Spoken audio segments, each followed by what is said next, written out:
Hey guys, कैसे हो आप लोग। Welcome to my foundation classes. तो अभी चल रहा है हमारा रेलवे एनटीपीसी का क्लास, जिसमें आज है हमारा हिस्ट्री का सेशन। तो आज हम लोग हिस्ट्री लेने वाले हैं। लेकिन जो भी अभी तक क्लासेस हो चुके हैं, अगर आपने अभी तक अपना पढ़ाई शुरू नहीं किया है तो आपके पास टाइम बहुत कम है। आप अभी से अपना पढ़ाई शुरू करो। अगर आपको इन 7000 क्वेश्चंस का कलेक्शन चाहिए एग्जाम से पहले तक, तो आपको एक भी क्लास मिस नहीं करना चाहिए, क्योंकि सारे क्लास इंपॉर्टेंट है। ठीक है। और जो क्लास हो चुके हैं उसका लिंक मैंने डिस्क्रिप्शन में डाला हुआ है, तो आप वहाँ से विजिट कर सकते हो अगर आपने अभी तक अपना पढ़ाई शुरू नहीं किया है तो चलिए स्टार्ट करते हैं आज का सेशन। आज का हमारा पहला क्वेश्चन है कि निम्नलिखित गुहा चित्रों में सबसे पुराने चित्र कौन से हैं। तो जो भी गुहा चित्र है आपके ऑप्शंस में, इसमें से सबसे पुराना कौन सा है। तो सबसे पुराना है भीमबेटका गुहा चित्र। ठीक है, भीमबेटका कहाँ है, ये मध्य प्रदेश के रायसेन जिले में। कहाँ है, मध्य प्रदेश के रायसेन जिले में। और इस गुहा चित्र को हम लोग सबसे पुराना गुहा चित्र मानते हैं। अगला क्वेश्चन है कि मध्य प्रदेश स्थित प्रसिद्ध सांची स्तूप का निर्माण किसने कराया था। तो मध्य प्रदेश में जो सांची स्तूप है उसका निर्माण किसने करवाया था, उसका निर्माण करवाया गया था अशोक के द्वारा। ठीक है, सांची स्तूप का निर्माण सम्राट अशोक ने करवाया था। अगला क्वेश्चन है कि श्रवणबेलगोला में भगवान बाहुबली की मूर्ति डैश के शासनकाल में बनाई गई थी। तो श्रवणबेलगोला में भगवान बाहुबली की मूर्ति किसके शासनकाल में बनाई गई थी, बहुत इंपॉर्टेंट है। ये बनवाया गया था गंग के काल में। ठीक है, गंगा या गंग के काल में। और इनका था कमांडर इन चीफ, आप बोल सकते हो चामुंड राय। ठीक है, उन्होंने ही इसको बनवाया था। और ये भगवान बाहुबली थे कौन, ये भी आपसे पूछा जाता है। तो आप ऋषभ देव जानते हो। ठीक है, जैन तीर्थंकर थे ऋषभ देव, उन्हीं के पुत्र थे बाहुबली। ठीक है, इंपॉर्टेंट आप याद रखना। किसने बनवाया है, ये बनवाया है गंग वंश के कमांडर इन चीफ, क्या नाम था उनका, चामुंड राय। और है ये श्रवणबेलगोला कर्नाटक में। अगला क्वेश्चन है कि हड़प्पन लोगों को किसकी जानकारी नहीं थी। तो जो भी आपके ऑप्शंस में से हैं, इसमें से किसका जानकारी उनको नहीं था। तो आप जानते हो लोहा धातु का उनको जानकारी नहीं था, उनको तलवार का भी जानकारी नहीं था। अगला क्वेश्चन है कि हड़प्पा कालीन सभ्यता का विशाल कोठार यानी अनाज संग्रह करने का स्थान, जिसको विशाल कोठरी भी कहा जाता है, विशाल अन्नागार भी कहा जाता है, कहाँ मिला है। तो विशाल अन्नागार कहाँ से मिला है, ये मिला है मोहनजोदड़ो से। कहाँ से मिला है, मोहनजोदड़ो से। अगला क्वेश्चन है कि इनमें से किसे सही मिलाया गया है, यानी जो भी आपके ऑप्शंस में से हैं तो इसका सही मिलान करना है। ठीक है, तो आपका है गौतम बुद्ध की जीवनी और घटना से जुड़े स्थान। तो इन सबको आपको सही से मैच करना है कि गौतम बुद्ध के जीवन से जो भी इम्पोर्टेंट घटना है। सबसे पहला है आपका बुद्ध का जन्म। तो बुद्ध का जन्म कहाँ हुआ था, तो बुद्ध का जन्म हुआ था लुम्बिनी में। ठीक है, और बुद्ध का ज्ञान, बुद्ध को ज्ञान कहाँ मिला था, ये मिला था बोध गया में। ठीक है, इसके बाद था बुद्ध का पहला सीख यानी बुद्ध का पहला उपदेश, तो ये भी मिला था सारनाथ में। और बुद्ध का निधन ये कहाँ हुआ था, ये हुआ था कुशीनगर में। यानी आपका सारा सही ही है। ठीक है, तो आपका आंसर हो जाएगा एक। बुद्ध का जन्म कहाँ हुआ था, लुम्बिनी नगर में। बुद्ध को ज्ञान कहाँ मिला था, बोध गया में। और बुद्ध ने पहला उपदेश कहाँ दिया था, सारनाथ में। और बुद्ध का निधन कहाँ हुआ, कुशीनगर में। तो सब आपका सही है। अगला क्वेश्चन है कि बाणभट्ट किसके दरबार में रहते थे। बाणभट्ट हर्षवर्धन के दरबारी कवि थे। किसके, हर्षवर्धन के दरबारी कवि थे बाणभट्ट। और इन्होंने हर्षवर्धन पे एक बहुत ही फेमस बुक लिखा है, हर्षचरित। ठीक है, तो इनका एक फेमस बुक है हर्षचरित, और दूसरा बुक भी इनका एक और फेमस है कादम्बरी। तो दो बुक आपको याद रखना है, एक तो हर्षचरित और दूसरा कादम्बरी। इन दोनों पुस्तकों को इन्होंने खुद लिखा है। ठीक है, और अगर हर्ष के बारे में बात करें तो हर्षवर्धन स्वयं एक विद्वान थे, आप भी जानते हो। और इन्होंने 3 पुस्तक बहुत ही फेमस लिखा है। मैंने बार बार आपको उसका नाम बताया हुआ है। ठीक है, क्या नाम है, प्रियदर्शिका। पहला है प्रियदर्शिका, दूसरा रत्नावली और तीसरा नागानंद। ये तीनों बहुत ही इंपॉर्टेंट है, आप इसको याद रखना। तीनों बुक आपको याद रखना है। कौन कौन सा, प्रियदर्शिका, रत्नावली और नागानंद। ठीक है, और अगर हर्षवर्धन का बात करें तो हर्षवर्धन के काल में एक कौन चीनी यात्री यहाँ पे आए हुए थे, उनका क्या नाम था, उनका नाम था हुएनसांग, जिन्होंने सियूकी नामक पुस्तक लिखा है। अगला क्वेश्चन है कि बौद्ध साहित्य लिखा गया किस भाषा में। बहुत इंपॉर्टेंट क्वेश्चन है कि बौद्ध साहित्यों को किस भाषा में लिखा गया। तो बौद्ध साहित्य को ऐसा माना जाता है कि पाली भाषा में लिखा गया। और बौद्ध साहित्य को कहा क्या जाता है, इसको कहा जाता है त्रिपिटक। क्या कहा जाता है, त्रिपिटक। त्रिपिटक कहा जाता है बौद्ध साहित्य को, और इसको लिखा गया है पाली भाषा में। त्रिपिटक का अगर मैं बात कर रहा हूँ तो त्रिपिटक 3 भागों में, नाम ही इसका त्रि मीन्स 3 पिटक। इसको तीनों पिटकों को आपको पता होना चाहिए कौन कौन सा ये पिटक हैं। तो पहला इसमें से क्या आता है, पहला आपका आता है विनय पिटक, ठीक है, विनय पिटक। विनय पिटक में क्या है, विनय पिटक में क्या बोला गया है, इसमें संघ संबंधी नियम तथा दैनिक जीवन के बारे में बताया गया। देखो ये तीनों पिटक इंपॉर्टेंट है, आपसे अलग अलग करके पूछा जाता है, ठीक है। तो चलो मैं अभी एक बार थोड़ा सा आपको बता देता हूँ, आप इसको नोट डाउन करना चाहो तो कर लो, या दिमाग में आप स्टोर करके रख लो, बेटर वही होगा, ठीक है। पहला आपका क्या है, पहला आपका विनय पिटक है। विनय पिटक में क्या कहा गया है, विनय पिटक में संघ संबंधी नियम, आप कीवर्ड पे ध्यान देना, नियम कानून कहाँ पे है, ये है विनय पिटक में। पूरा चीज है संघ संबंधी नियम और दैनिक जीवन संबंधी आचार विचार तथा विधि निषेध आदि, ठीक है। यानी क्या किस तरह के मेथड्स हो सकते हैं, आप इनको अगर सबको मिलाकर मैं एक लिखूं तो इसमें है क्या है, रूल्स, ठीक है, रूल्स। तो विनय पिटक में हो गया रूल्स। दूसरा आपका है सूत पिटक। क्या है, सूत पिटक। सूत पिटक में क्या है, सूत पिटक इसमें बौद्ध धर्म के सिद्धांत और उपदेश हैं, ठीक है, सिद्धांत और उपदेश। तो इसमें क्या है, सिद्धांत और उपदेश, सिद्धांत और उपदेश, ठीक है, सिद्धांत और उपदेश। तो ये दो चीजें हैं किसमें, ये है सूत पिटक। तो याद रखना सूत से सिद्धांत, ठीक है। और विनय पिटक में क्या है, इसमें है रूल्स। और लास्ट जो तीसरा है आपका वो है अभिधम पिटक। क्या है, अभिधम पिटक। अभिधम पिटक इसमें क्या है, अभिधम पिटक में क्या है, तो इसमें है जो बौद्ध का दार्शनिक सिद्धांत है ना, वो बौद्ध का दार्शनिक सिद्धांत। अब दो चीजों में आपको कंफ्यूज नहीं होना है, ठीक है। बेटर ये होगा कि दूसरा वाला पोर्शन जो है उसमें आप उपदेश जोड़ दो, ठीक है। सूत पिटक में आप क्या जोड़ोगे, उपदेश, तब आपको कंफ्यूजन नहीं होगा, ठीक है। बौद्ध धर्म का वो सिद्धांत था, ठीक है, और अभिधम पिटक में दार्शनिक सिद्धांत है। दोनों में थोड़ा सा अंतर है, इस कारण से आप वहां से सिद्धांत हटा दो, आप उपदेश जोड़ दो। तो पहला आपका क्या हुआ, पहला हो गया विनय पिटक। विनय पिटक में है क्या, रूल्स, जीवन जीने का जो रूल्स है वो इसमें बताया गया है, ठीक है। दूसरा था सूत पिटक। सूत पिटक में क्या है, इसमें है उपदेश। क्या है, उपदेश, ठीक है, उपदेश। और तीसरा आपका क्या है, तीसरा आपका है अभिधम पिटक। अभिधम पिटक में क्या है, इसमें दार्शनिक सिद्धांत है। क्या, ये दार्शनिक वर्ड आपके लिए इंपॉर्टेंट है, दार्शनिक सिद्धांत, ठीक है, दार्शनिक सिद्धांत। तो तीनों को आपको अच्छे से याद रखना है। पहले में रूल जो है विनय पिटक, सूत पिटक में उपदेश, और अभिधम पिटक में दार्शनिक सिद्धांत, ठीक है। चलिए बढ़ते हैं अब आगे आपका क्वेश्चन है कि सिंधु घाटी सभ्यता में डैश का कोई संकेत नहीं मिलता है, यानी किस चीज का कोई भी ट्रेस नहीं मिला है सिंधु घाटी सभ्यता में। जो भी आपके ऑप्शंस हैं इनमें से, तो यह है गन्ना, वहां पे गन्ना का कोई ट्रेस नहीं मिला है, ठीक है। ऊपर आपने देखा था लोहा का कोई ट्रेस नहीं था, और अभी आप फसल में से देख रहे हो, फसल में से गन्ना का वहां पे कोई ट्रेस नहीं था। देखो सिंधु सभ्यता के लोगों को जो जानकारी थी वो था गेहूं, जौ, कपास, खजूर, तरबूज, मटर, राई, सरसों, तिल, इन सब चीज़ों का उनको पता था। इसके अलावा अगर कुछ मोटे अनाज का बात करें तो इसमें से रागी, ठीक है, ज्वार, मटर तो मैंने बोल ही दिया। तो ये सब चीज़ों का उनको पता था। और चावल का अगर बात करें तो लोथल में चावल के भी अवशेष मिले हैं। तो इन सब चीज़ों के बारे में उनको पता था, लेकिन गन्ना के बारे में हम लोगों को कोई अवशेष प्राप्त नहीं हुआ है। अगला क्वेश्चन है कि बौद्ध धर्म के 3 रत्नों में कौन शामिल नहीं था। बौद्ध धर्म के 3 रत्नों में कौन शामिल नहीं था, जो भी आपके ऑप्शंस में है। देखो यहाँ आप इसको त्रिपिटक से कंफ्यूज मत करना। त्रिपिटक उनके साहित्य का नाम है, और ये है त्रिरत्न, ठीक है, त्रिपिटक और त्रिरत्न। तो बौद्ध धर्म का त्रिरत्न कौन कौन सा है, यह है आपका बुद्ध, धर्म और संघ, ठीक है। बहुत इंपॉर्टेंट क्वेश्चन है कि बौद्ध धर्म के त्रिरत्न, बौद्ध धर्म के त्रिरत्न कौन कौन से हैं, बुद्ध, धम्म और संघ। तो इसमें अहिंसा नहीं आता है, तो आपका सही आंसर हो जाएगा अहिंसा, ठीक है।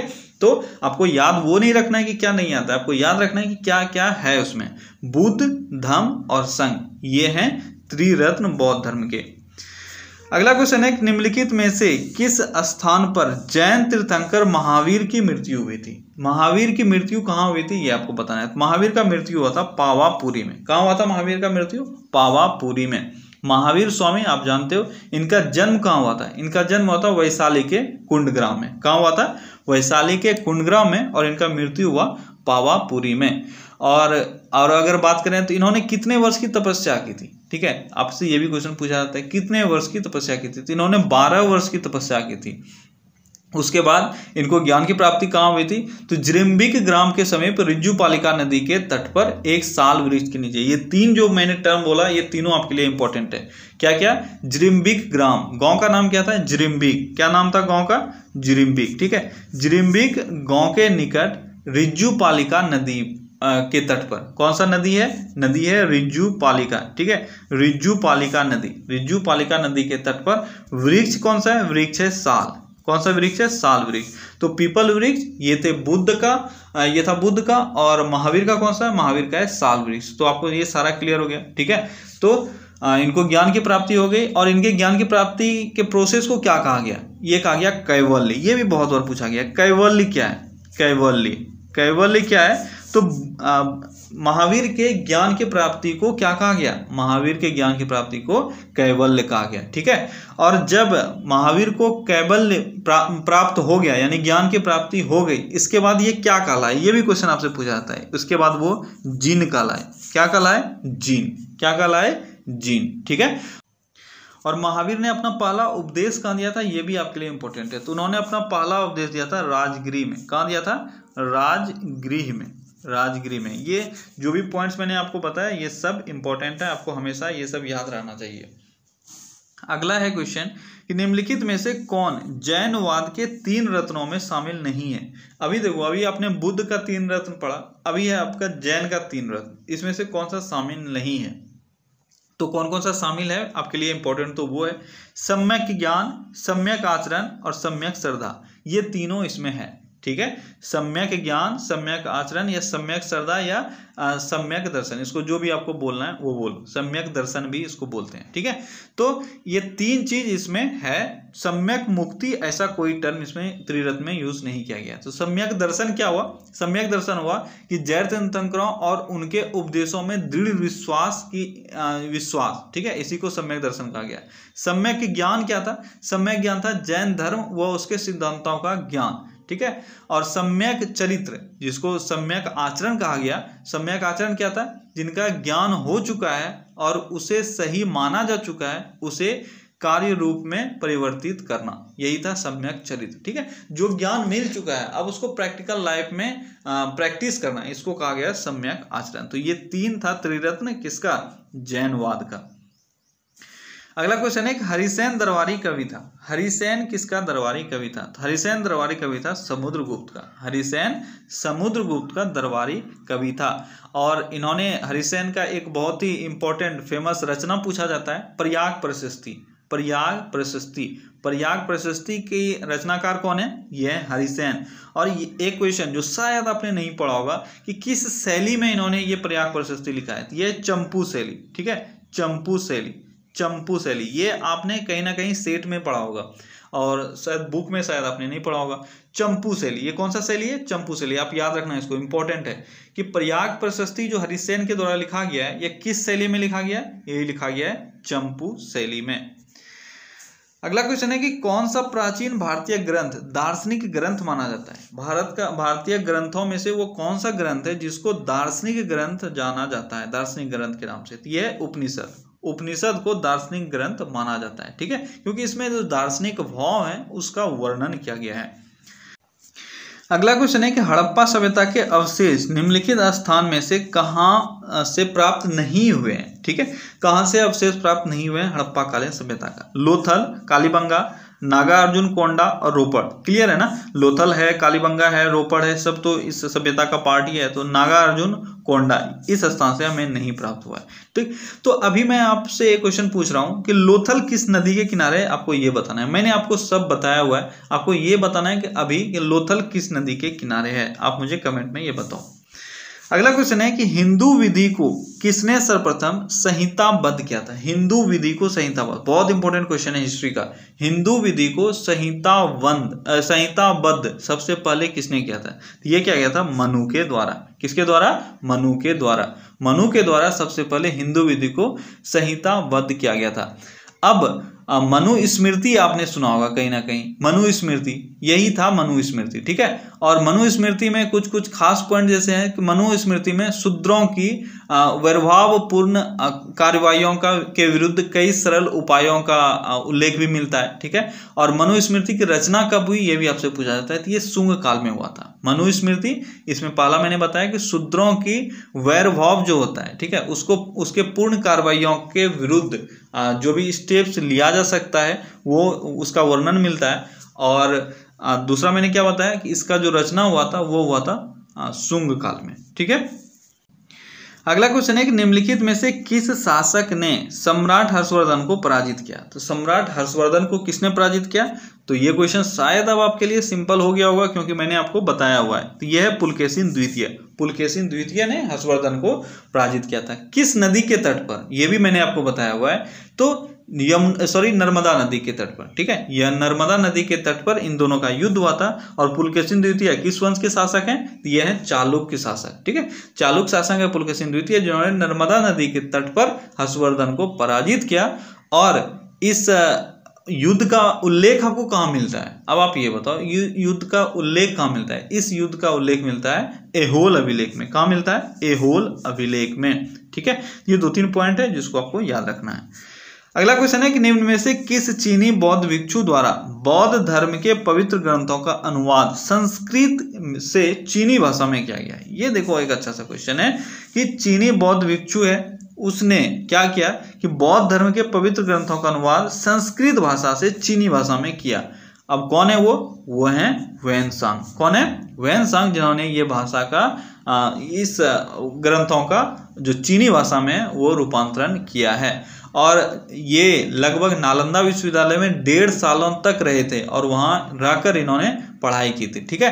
अब क्वेश्चन एक ये आता है कि जब ह्वेनसांग नालंदा विश्वविद्यालय में थे उस वक्त नालंदा विश्वविद्यालय के कुलपति कौन थे, उस वक्त कुलपति थे शीलभद्र। नाम आपके लिए इंपॉर्टेंट है, शीलभद्र, ठीक है। शीलभद्र, शीलभद्र कौन थे, शीलभद्र जब यहाँ पे ह्वेनसांग पढ़ रहे थे उस वक्त कुलपति थे नालंदा विश्वविद्यालय के। अगला क्वेश्चन है कि बोध गया का प्रसिद्ध नगर किसके द्वारा बनवाया गया है। बोध गया का प्रसिद्ध नगर किसने बनवाया है, तो ये बनवाया गया था अजातशत्रु के द्वारा। बोध गया का बात किया जा रहा है, ठीक है। बोध गया का प्रसिद्ध नगर अजातशत्रु ने बनवाया था। और अजातशत्रु जो प्रारंभ में अनुयायी था वो था जैन धर्म का, लेकिन बाद में वो बौद्ध धर्म के अनुयायी हो गए थे, ठीक है। अगला क्वेश्चन है कि हिंदू मिथक शास्त्र में कितने पुराण हैं। हिंदू मिथक शास्त्र में कितने पुराण हैं, पुराणों की संख्या है टोटल 18, आप सब जानते हो। और इसमें से जो सबसे पुराना पुराण है वो कौन सा है, आप ये कमेंट में बताओ सबसे पुराना पुराण कौन सा है। अगला क्वेश्चन है कि लगभग 185 ईसा पूर्व पुष्यमित्र द्वारा स्थापित किया गया भारतीय शासक दल वंश कौन सा है जिसने मौर्य वंश का स्थान लिया। क्या बोला जा रहा है कि 185 ईसा पूर्व पुष्यमित्र ने किस वंश की स्थापना की। इन शॉर्ट बस आपको वही पूछा जा रहा है। तो पुष्यमित्र ने शुंग वंश की स्थापना की थी। क्या की थी, शुंग वंश। शुंग वंश के संस्थापक कौन है, पुष्यमित्र शुंग, ठीक है। पूरा नाम इनका पुष्यमित्र शुंग। तो मौर्य वंश के अंतिम शासक वृद्धरथ कौन था, वृद्धरथ। मौर्य वंश के अंतिम शासक वृद्धरथ की हत्या कर शुंग वंश की स्थापना की गई पुष्यमित्र शुंग के द्वारा। और इसका जानकारी हमें कहाँ से प्राप्त होता है, तो ये होता है अयोध्या अभिलेख से। देखो ये जो जानकारी वाला मैंने एक्स्ट्रा जोड़ा है ना सब चीज में, ये इसलिए जोड़ा है क्योंकि अभी एग्जाम में ये पूछे जाते हैं कि इस चीज का जानकारी आपको कहाँ से मिला है। तो मैंने आपके लिए ये मेहनत किया है। अब आप इसको इग्नोर मत क्या करो कि आपको एक एक्स्ट्रा इन्फॉर्मेशन मिल गया तो आप उसको छोड़ दो। मैंने ये अगर मेहनत किया है तो आपको इसको याद रखना है, ठीक है। क्योंकि एग्जाम में अगर ये क्वेश्चन आ जाते हैं, देखो ये क्वेश्चन एक सिंपल सा है, आप यहाँ से इस क्वेश्चन को आसानी से मार सकते हो, आंसर शुंग वंश। अगर ये क्वेश्चन आया तो आप मार ही लोगे, लेकिन जो मैं बता रहा हूँ अगर उससे क्वेश्चन आया और आप उससे नहीं अटेम्प्ट कर पाए तो फिर लानत है आप पे, क्योंकि इतना मेरा बताना फिर बेकार हो जाएगा, ठीक है। इस कारण से ये क्वेश्चन पे सिर्फ फोकस मत क्या करो। ये क्वेश्चन तो आया हुआ क्वेश्चन है, आप देख लो, लेकिन जो आने वाला क्वेश्चन है उसके लिए भी आपको तैयार रहना है। तो मैंने क्या बताया, मैंने ये बताया कि पुष्यमित्र शुंग ने जो शुंग वंश की नींव डाली वो हमें कहां से पता चलता है, किस अभिलेख से, ये है अयोध्या अभिलेख से, ठीक है। चलिए बढ़ते हैं आगे।